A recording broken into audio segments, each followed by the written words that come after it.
The nighttime fog enveloped the abandoned Sunshine toy factory like a sinister shroud, while the wind howled between the rusted machines. The metallic smell of blood, mixed with the sweet and nauseating aroma of melted plastic, invaded the air. In the shadows of the production line, small footprints moved alone across the dusty floor, leaving red trails that glowed under the dim light of the external posts. "Ha ha ha! You think you can stop me?" The diabolical laughter echoed through the empty corridors, followed by the metallic sound of knives being sharpened. "I am Chucky, and tonight, all of you are going to play with me, forever." Velma nervously adjusted her glasses upon discovering bloody footprints on the assembly belt, while Daphne screamed, seeing a red-haired doll jump from the shadows, brandishing a gleaming knife. Fred tried to maintain calm while organizing the clues, but even he swallowed hard when he realized that all the factory dolls had the same murderous eyes glowing in the dark. "Scooby! Shaggy! Run!" Fred shouted, but it was too late. The sound of dozens of little plastic feet running after them already echoed through the corridors, accompanied by macabre laughter and the noise of blades cutting through the air. Mystery Inc. had just met their most dangerous adversary, and he wasn't human. The sun was slowly setting over the small town of Millfield when Mystery Inc.'s van stopped in front of the rusted gates of the Sunshine Toy Factory. The imposing structure rose against the orange sky like a dark castle, its broken windows looking like empty eyes watching any unwanted visitor. "Man, why do all the places we investigate look like they're from a horror movie?" asked Shaggy, trembling as he observed the chains hanging from the gates. "Can't we investigate an ice cream shop in the morning for a change?" Scooby shook his head vigorously beside his friend. "Rhea, Raggy, I want ice cream too." "Relax, guys," said Fred, getting out of the van with his usual confidence. "According to the mayor, this factory has been abandoned for only 6 months. How scary can it be?" Daphne elegantly exited the vehicle, fixing her red hair in the wind. "Well, Fred, maybe the fact that 3 people were attacked by dolls that walked by themselves last week." She raised an eyebrow. "The hospital said the victims had stab wounds, but they insisted it was the toys that attacked them." Velma, already with her magnifying glass in hand, was analyzing the surrounding terrain. "Interesting. Look at these footprints on the ground. They're too small to be adults, but too big for children. And this dark stain here." She pointed to a dried puddle near the entrance. "It looks like dried blood." The night wind brought a strange aroma, a mixture of burnt plastic, rust, and something vaguely sweet that made their stomachs turn. The trees around the factory swayed, creating dancing shadows that seemed to move independently of the wind. "All right, gang," Fred clapped his hands, trying to keep the group focused. "Let's go in and find out what's happening. It's probably just someone trying to scare the residents to buy the land cheap. Or," Shaggy swallowed hard, "it's real killer dolls that want to turn us into mincemeat." He hugged Scooby tightly. "Scoob, promise me that if I die, you'll eat my remaining Scooby snacks?" "Okay, Raggy, but you're not going to die."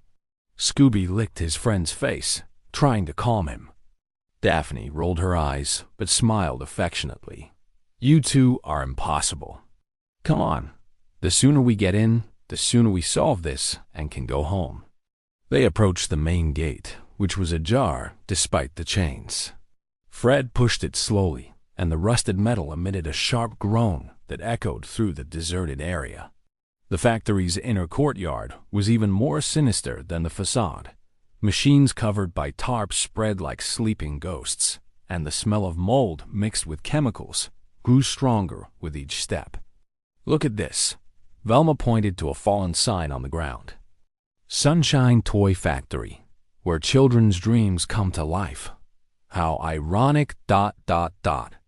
Suddenly, a metallic noise came from inside the main building. Clang, clang, clang, as if something small and heavy was repeatedly hitting the machines. "What was that?" whispered Daphne, instinctively moving closer to Fred.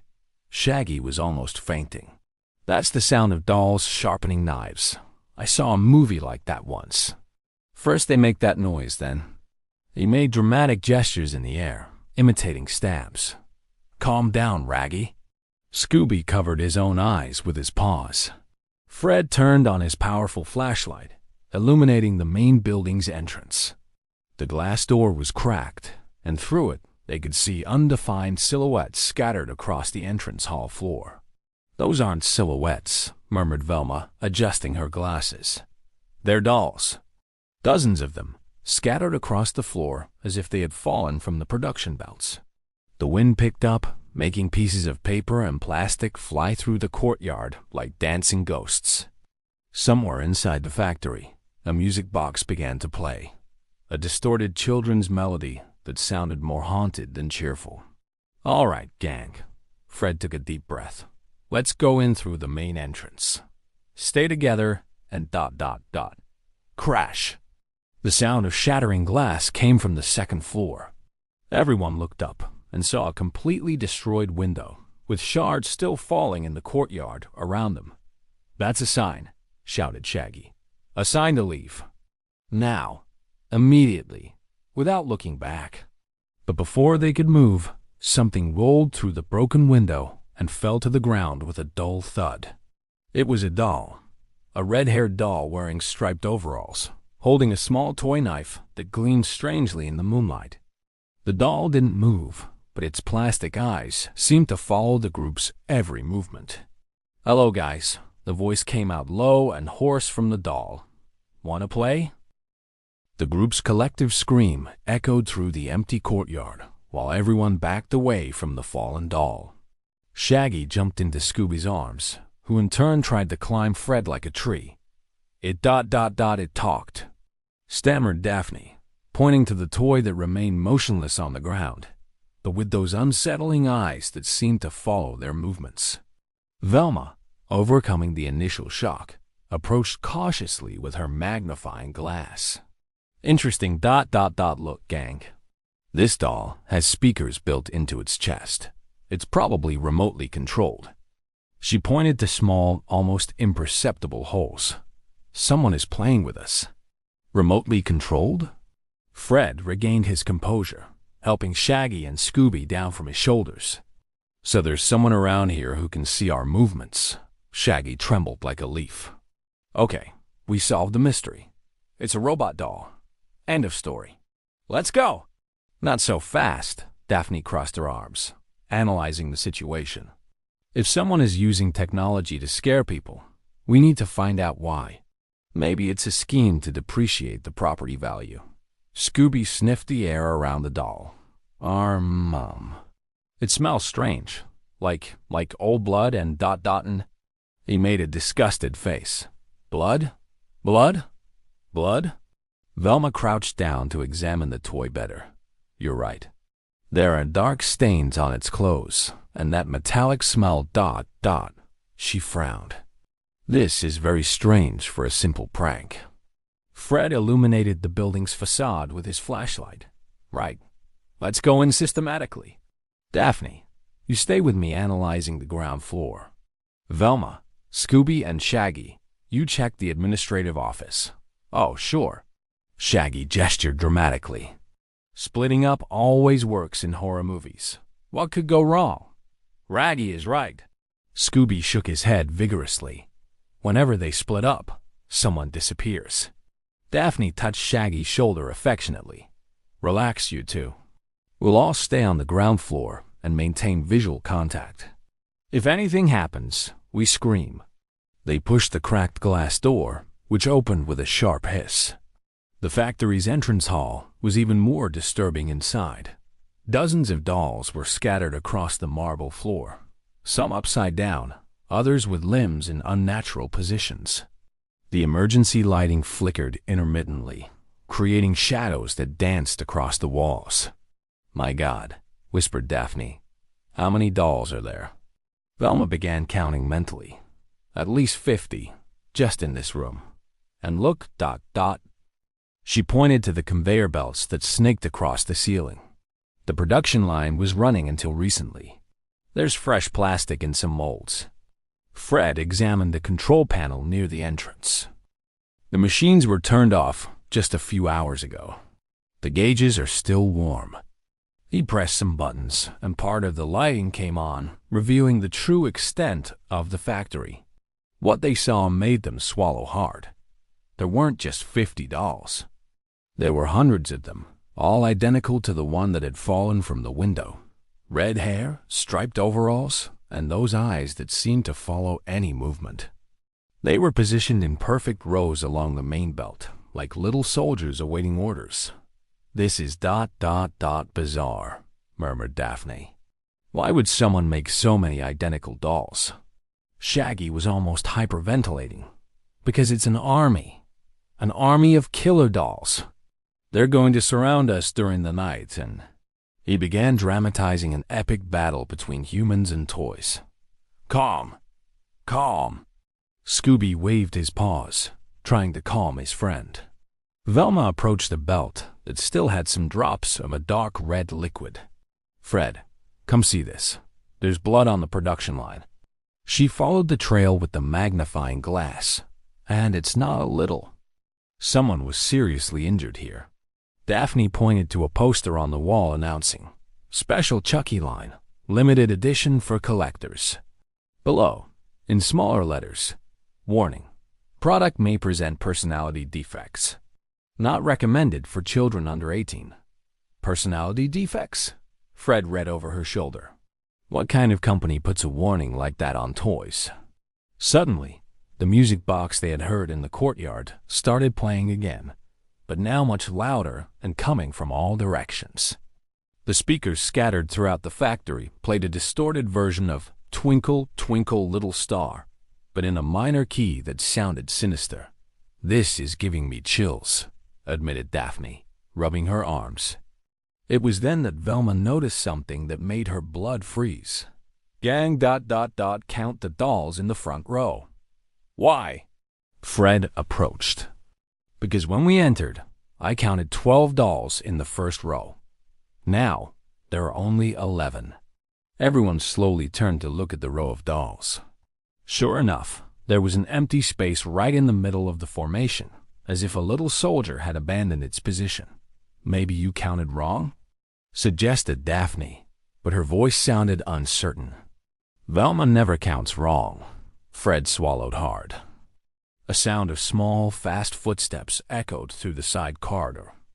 Tap, tap, tap, tap, as if something the size of a child was running on tiptoes. "That's a doll moving." Shaggy grabbed Scooby. "I knew it. Knew they would come to life." "Exactly." Scooby jumped into his friend's arms. "Let's go." But before they could move, a high-pitched and childlike voice, but loaded with malice, echoed through the corridors. "Hello, new friends. Did you come to play with me? I'm Chucky, and I'm going to teach you some very fun games." The laughter that followed had nothing childlike about it. It was cold, calculating, and getting closer and closer. The macabre laughter echoed through the factory corridors, multiplying through the speakers until it became a sinister chorus that made all Mystery Inc. members instinctively grouped together in the center of the hall. "All right, enough," Fred shouted to the air, trying to show courage despite his voice being a bit shaky. "We don't know who you are, but these cheap tricks won't scare us." "Cheap tricks?" Chucky's voice sounded offended. "Oh, Fred, you're going to discover there's nothing cheap about my tricks. How does he know my name?" Fred turned to his friends, confused. Velma was frantically analyzing the speakers on the ceiling. Security cameras. There must be cameras throughout the factory. Whoever's behind this can see and hear everything. Daphne pointed to a small lens gleaming in the corner of the hall. "There, and there too." She identified 3 more cameras. "We've been watched since we entered." Shaggy was almost fainting from terror. That means he knows everything. Knows I have a phobia of dolls. Knows that Scooby is afraid of ... of... "What are you afraid of again, Scoob?" "Cats," Scooby answered without hesitation. "Of cats, Shaggy?" Velma corrected. But I don't think that's relevant now. Suddenly, the sound of machines being turned on filled the air. The conveyor belts began moving slowly, carrying the dolls in formation along the production line. What had previously seemed like a static scene now transformed into a mechanical and disturbing ballet. Look, Daphne pointed.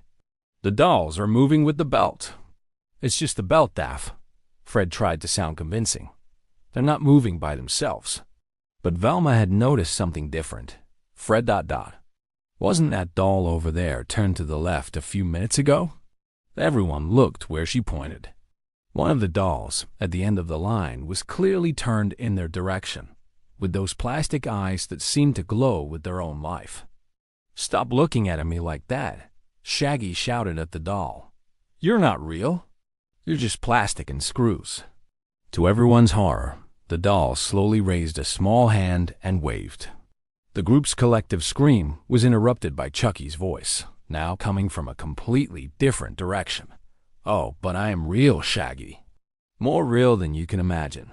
How do you know our names? Daphne shouted, beginning to lose her composure. I know everything about you, Mystery Inc. The voice sounded increasingly close. Fred Jones, the brave leader who sets traps. Velma Dinkley, the brainy one who always finds clues. Daphne Blake, the rich one who always gets into trouble. Shaggy Rogers and Scooby-Doo, the cowardly hungry ones who stumble upon the solution by accident. Hey, protested Shaggy. We're not cowards, we're cautious. That's right. Scooby agreed. Cautious. Velma, determined to maintain scientific focus, approached one of the machines still in operation. Gang, come see this. This machine is injecting something inside the dolls during production. She pointed to translucent tubes that pumped a dark red liquid. It's not paint. Fred joined her, examining the equipment. It really looks like blood. But where is it coming from? From, Chucky's voice roared right behind them. Everyone turned quickly, but there was nothing there. Gang, Daphne said with a trembling voice. I think we should get out of here. Now. No, Velma stamped her foot. There's a logical explanation for all this. There has to be. She began examining the tubes more closely. Look, the blood is coming from that reservoir up there. Someone put it there purposely. Shaggy and Scooby hugged each other, trembling. Velma's right, said Shaggy with a tearful voice.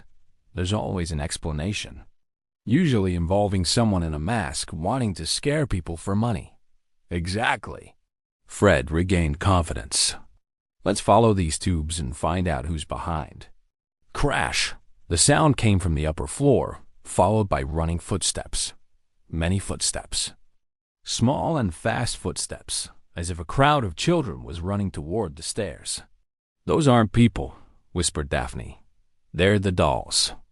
As if confirming their fears, dozens of Chucky dolls began descending the stairs in military formation, each carrying small sharp tools, screwdrivers, pliers, and some with real knives that gleamed under the flickering light.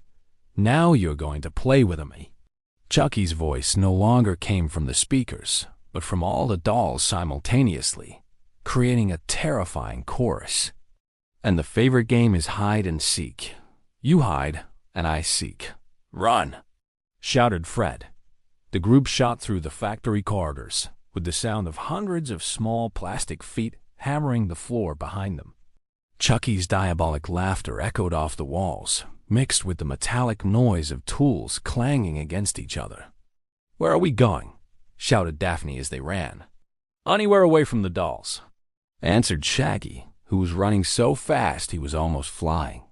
Velma, even in full flight, continued observing clues. The left corridor. There's a room with an armored door. They turned the corner and threw themselves inside a room that appeared to be the factory's control center. Fred slammed the door and locked multiple locks, while the sound of dolls banging from outside filled the air. We're safe, panted Fred. For now.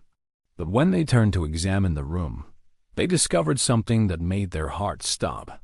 The walls were covered with photos of Mystery Inc., newspaper clippings about their previous cases, and a detailed map showing all the places they had been in recent weeks. "Someone has been following us for a long time," whispered Velma. In the center of the room, there was a single chair turned toward multiple monitors.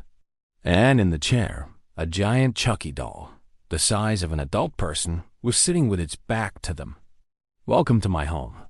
The voice came directly from the giant doll, which slowly began turning the chair to face them.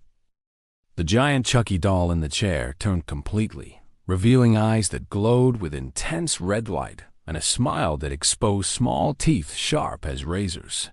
Its enlarged version was even more terrifying. The scars on the plastic face seemed deeper, and the striped overalls were stained with something that definitely looked like real blood. "Surprised?" The voice came directly from the doll's mouth, without electronic distortion. "I've been waiting for you for sulfur monoxide long." Shaggy fainted in Scooby's arms, who was trembling so much he could barely hold his friend. "Fred, this doll is bigger than me." "Impossible," murmured Velma, even with evident fear in her voice. "Dolls don't grow. There must be a person inside this ... costume."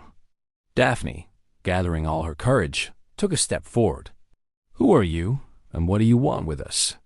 Chucky tilted his giant head to the side, like a curious child. "What do I want? I want to play. You've spent years unmasking villains, solving mysteries, ruining perfect plans."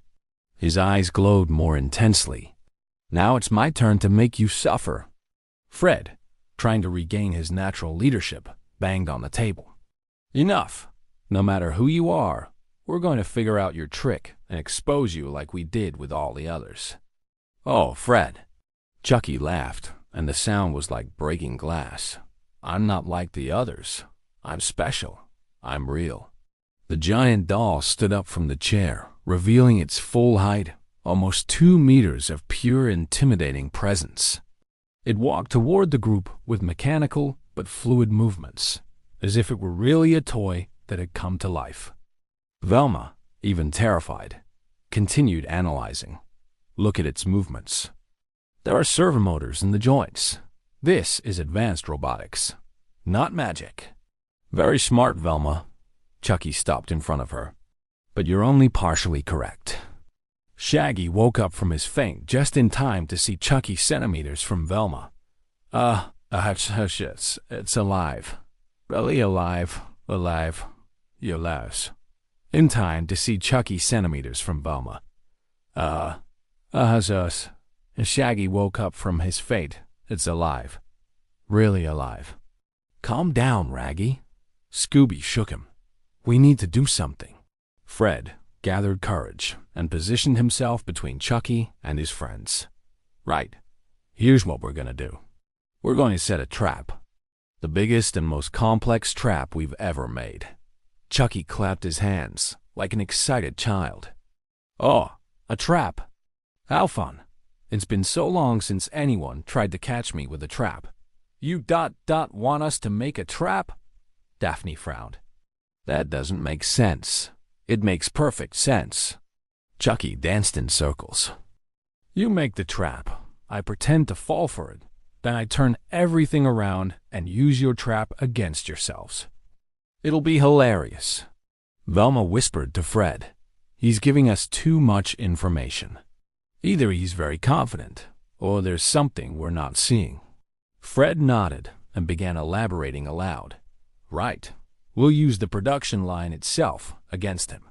Daphne, you'll be the bait ... "I'm going to be the bait?" Daphne protested. ... While Velma programs the machines to create a giant cage," Fred continued. "Shaggy and Scooby will distract the other dolls with food, and I'll control the capture mechanisms." Chucky applauded enthusiastically. "Perfect. Simply perfect. And when you're all positioned, He approached Fred and whispered something in his ear that made the Mystery Inc. leader turn completely pale. "What did he say?" asked Daphne, worried. Fred swallowed hard. "He knows our traps, all of them. Every trap we've made in the last 5 years." "How is that possible?" Velma was confused. Chucky laughed again. Because I've been watching you. In every case, in every mystery. He pointed to the monitors around the room, which now showed footage of Mystery Inc. in action during various previous cases. You're so predictable. Shaggy was almost crying. So our traps won't work? Oh, they'll work, Chucky winked. Just not the way you expect. Daphne crossed her arms. So why are you telling us all this? What's your game? Chucky stopped dancing and got serious for a moment. Because I'm bored. All the others were too easy to scare. Adults crying, children screaming, police running away, ... He sighed dramatically. But you're different. You fight. You think. You make everything interesting. Velma understood immediately. You want a real challenge. You want to see if you can defeat us when we're prepared. Exactly. Chucky clapped again. Now you get it. Let's play for real. Fred looked at his friends and saw determination growing in all their eyes. Even Shaggy and Scooby seemed to be getting braver. All right, Chucky, Fred said firmly. You want a game? We'll give you a game. But when we're done with you, you'll wish you had chosen easier opponents. Chucky laughed with delight. Oh, now we're speaking the same language. You have exactly 1 hour to prepare your trap. After that, ... His eyes glowed more intensely. The fun really begins. Daphne whispered to Fred. 1 hour? How are we going to manage to set something up in 1 hour? We're not just going to set up. Fred smiled for the first time since they arrived. We're going to set up the best trap we've ever made. And this time, it's going to work. The footsteps of the smaller dolls stopped banging on the door, and a sinister silence took over the factory. It was time to put the plan into action. 58 minutes later, the Sunshine Toy Factory had been transformed into an elaborate labyrinth of interconnected traps. Fred had outdone himself. Modified belts, hidden nets, sliding ramps, and even a giant cage suspended in the air by a pulley system that Velma had programmed using the factory's own computers. Positions, gang. Fred shouted from the improvised control center he had set up using a forklift. Daphne, are you in the bait position? Daphne waved from the end of the main corridor, where she stood near an accidental pile of dolls that would serve as the first attraction point. Ready. And I must admit I'm excited to see his face when he realizes we anticipated his moves. Velma was hidden behind a control panel with all the buttons and levers mapped out. Capture system programmed. The belts will direct him exactly where we want. Shaggy and Scooby were positioned near the stairs, where they had spread a trail of Scooby snacks that led directly to the main trap. Distraction trail ready? Shaggy shouted, trying to sound confident despite his legs still trembling. If he's like any other villain, he'll follow the food. And if he wants dog food, Scooby added, licking his lips nervously. Time. Chucky's voice echoed throughout the entire factory. Time to play hide and seek. But this time, I seek. And when I find you, the sound of hundreds of small feet returned to echo through the factory, but now it came from all directions. The smaller dolls had spread strategically, creating a pursuit network that would make it impossible to escape by normal methods. Here he comes, whispered Daphne into the intercom that Fred had improvised. And he brought friends. Giant Chucky appeared at the end of the corridor, walking slowly, savoring the moment. Behind him, marching in military formation, at least 100 smaller dolls, all brandishing small sharp tools and weapons. The noise was deafening, like an army of tin soldiers coming to life. Hello, Daphne. Chucky waved cheerfully. You're going to be the first to play with me. But Daphne, instead of running in panic as she always did, smiled confidently. Actually, Chucky, we're the ones who are going to play here. She stepped on a loose board that Fred had prepared, activating the first phase of the trap. Immediately, nets fell from the ceiling, capturing half of the smaller dolls. Simultaneously, the belts activated, creating a current that pulled Chucky directly toward the center of the trap. Interesting. Chucky laughed while being dragged. You really did your homework, but I did my homework too. The giant doll pulled a small knife from his pocket and cut through the nets as if they were paper. The captured dolls freed themselves instantly and resumed the chase. "Phase 2!" shouted Fred, activating another set of mechanisms. The floor opened in several points, revealing shallow pits that should immobilize the dolls. But to the group's surprise, Chucky and his followers simply jumped over the holes with supernatural agility. "You forgot one thing," Chucky shouted while running toward Velma. "I know this factory better than you. I built it." "Built?" Velma frowned while pressing more buttons. "But that's impossible. This factory has existed for decades." "Ah, my dear Velma." Chucky was now just a few meters from her. "There's so much you don't know about me." Shaggy and Scooby sprang into action, throwing Scooby snacks in Chucky's direction to distract him. To everyone's surprise, the giant doll stopped and began eating the treats. He's eating the Scooby snacks. Daphne was confused. "It worked," Shaggy celebrated. "Scooby, throw more." But when Scooby threw the next handful, Chucky spat everything out with disgust. "Blag, how horrible. How do you manage to eat this stuff?" "Hey, more manners," Scooby protested, offended. Taking advantage of the distraction, Fred activated the final trap, a giant cage that descended from the ceiling and should capture Chucky definitively. But the giant doll rolled to the side at the last second, and the cage only trapped some smaller dolls. "Close," Chucky applauded. "Very creative. But now it's my turn." He pulled a remote control from his pocket and pressed a button. Instantly, all the factory machines activated simultaneously. Belts began moving in erratic directions. Injection machines began spraying melted plastic, and the speakers began playing the music box at deafening volume. "Welcome to my playground," Chucky shouted over the noise.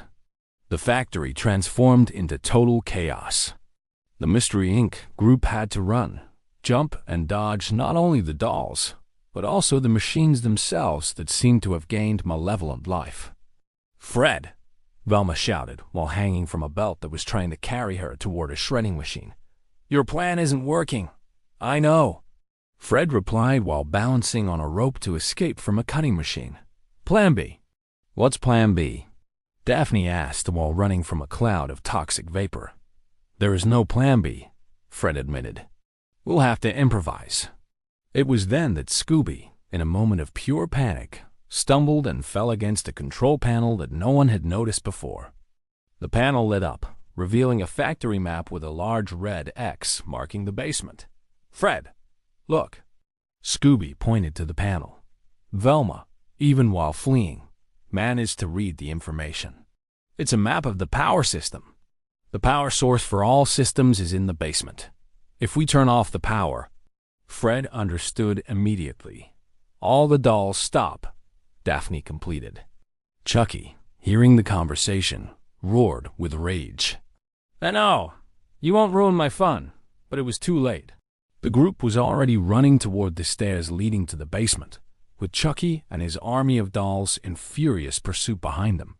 The final battle was just beginning. The stairway to the factory basement was narrow and dark, illuminated only by flickering emergency lights that created dancing shadows on the damp walls. The Mystery Inc. group descended running, with the terrifying sound of dozens of small plastic feet echoing behind them. "Why does it always have to be a haunted basement?" panted Shaggy while trying not to trip over his own feet. "Why is it never a sunny room with cheerful music?" "Because villains don't like vitamin D," Scooby responded philosophically, which made everyone look at him with surprise. "This isn't time for jokes, Scooby," Fred shouted, though he couldn't help but smile. The factory basement was even more disturbing than the upper floor. Old and rusted machines spread through the shadows like sleeping mechanical dinosaurs.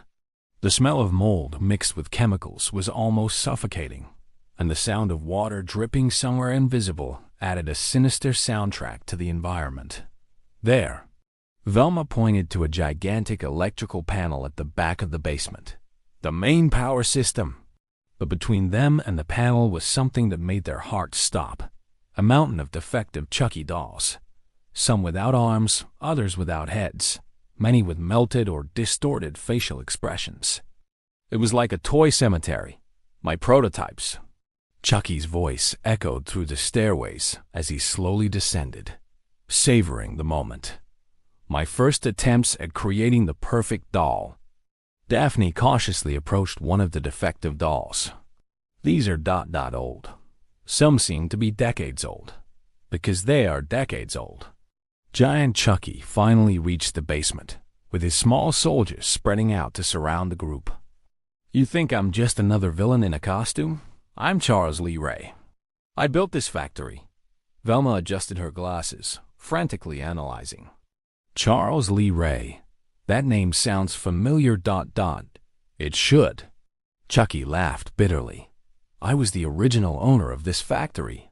I created the Chucky doll line 30 years ago, but then his expression became furious. My partners betrayed me. They kicked me out of my own company. They said my designs were disturbing and inappropriate for children. Fred frowned. So you came back for revenge? Not just for revenge. Chucky gestured dramatically. To complete my work. Do you know what it